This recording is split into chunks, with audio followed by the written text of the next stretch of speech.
This lieutenant, who was our platoon leader, was shot the first day, and he stayed alive for the next 3 days. And he was from South Georgia, and he said, "Did anybody have any peaches?" And I said, "No, sir, we don't. Nobody has any peaches." And he said, "Okay," and he closed his eyes and died. I relived that. That was one of the many nightmares that I relived, for 4.5 years after I got out of the hospital. Vietnam was the one place in the world I never, ever wanted to go back to. In my first tour in Vietnam, my company was involved in a search and destroy mission, and we walked into a regimental base camp just below the demilitarized zone, and in a 5-day battle, we fought hand to hand, and over half my company were casualties. We had 5 helicopters shot down in 3 days. Wounded died because we couldn't get them evacuated. We were eating food off of the dead enemy soldiers. They had to drop ammunition to us by helicopters that were flying high. Half of it went to the enemy, and literally we were fighting off human wave attacks day after day after day. The bodies just piled up.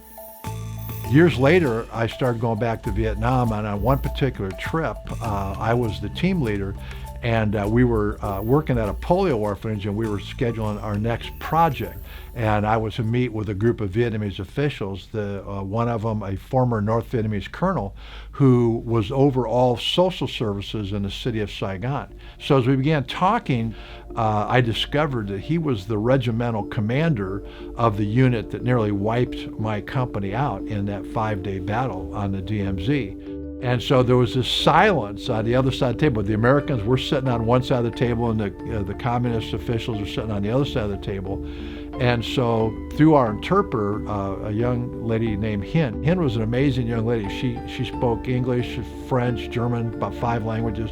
She spoke English with like a Cambridge accent, Oxford accent, like she grew up in England.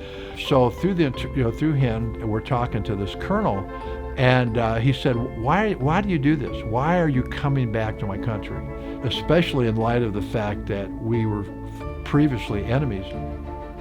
And so I looked at this colonel and I said, "Sir, I want you to know that because of my relationship with Jesus Christ, that all the pain and suffering that I experienced in Vietnam, he has taken it all away.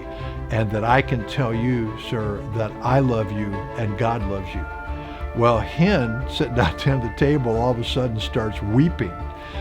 And so now there was another silence as all the communist officials look at the end of the table thinking, what did this imperialist war dog say to our precious sister to cause her to begin to cry?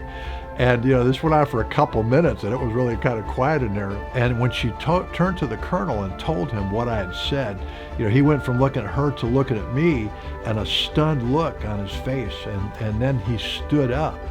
So he walked all the way around. So as he was coming around, I got up and faced him, and he just looked at me, and he threw his arms around me, put his head against my chest, and he began to sob. And so I'm holding him. After he finished crying, he said to him and to me, he said, "I've never had an enemy tell me that he loved me." And I think that was probably an assumption made at that time in my life, that I knew that God had called me back to Vietnam for a time such as this.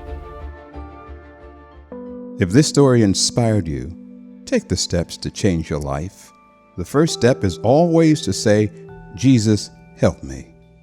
Come On, Let's Go distributes hundreds of similar stories of lives changed by Jesus Christ. If you want to be part of this vision, go.